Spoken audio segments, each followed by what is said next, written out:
पुढच्या महत्त्वाच्या बातमीकडे वळूया। नसरापूर लैंगिक अत्याचार आणि हत्या प्रकरणी राज ठाकरे यांच्या भूमिकेवर असीम सरोदे यांनी आक्षेप घेतला होता। राज ठाकरेंची भूमिका लोकांना भडकवणारी आहे असं असीम सरोदे यांनी म्हटलेलं होतं। त्यावर आता मनसे नेते संदीप देशपांडे यांनी प्रत्युत्तर दिलंय। असीम सरोदेंची कुवत नाही असा हल्लाबोल देशपांडेंनी केलाय। तर कायद्याचा धाक बसणार नसेल तर आम्हाला बसवावा लागेल असंही देशपांडे म्हणतात।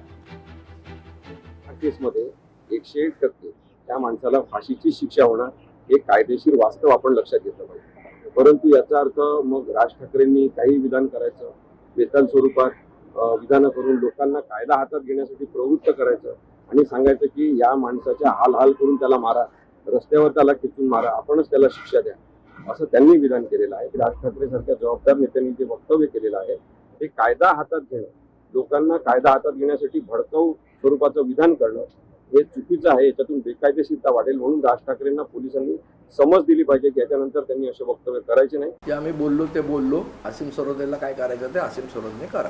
लोकांना कायद्याचा धाक नाही। जी काल सन्माननीय राजसाहेब ठाकरे म्हणाले की हलाल करून मारलं पाहिजे, का मारलं पाहिजे? मुळात कायद्याचा धाक पाहिजे ना लोकांना।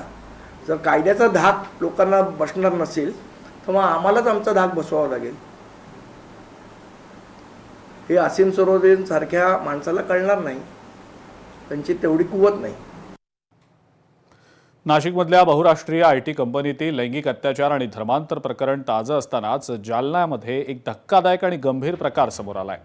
अल्पवयीन मुलीवर वारंवार अत्याचार केल्याचा तसंच तिला धमकावून धर्मांतर करायला भाग पाडल्याचा आरोप करण्यात आलाय। या घटनेमुळे परिसरात मोठी खळबळ उडालेली आहे। नागरिकांनी संताप व्यक्त केलाय। पीडित तरुणीनं दिलेल्या तक्रारीनुसार भोकरदन तालुक्यातल्या वालसावंगी इथला आरोपी शेख इम्रान शेख हबीब यानं 2016 मध्ये या पीडित तरुणीचे आंघोळ करतानाचे आक्षेपार्ह फोटो काढले। त्यानंतर या फोटोजच्या आधारे आरोपीनं ब्लॅकमेलिंग करायला सुरुवात केली।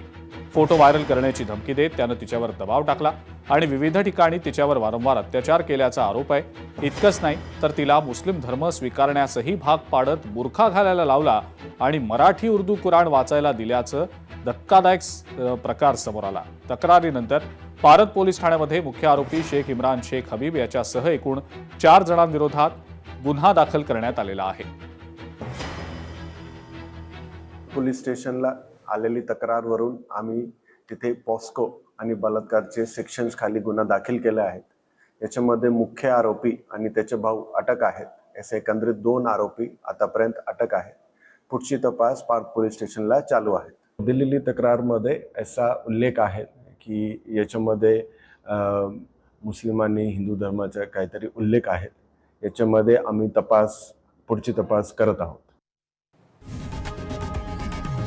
लोकशाही मराठी ऐका, पहा, जागरूक रहा।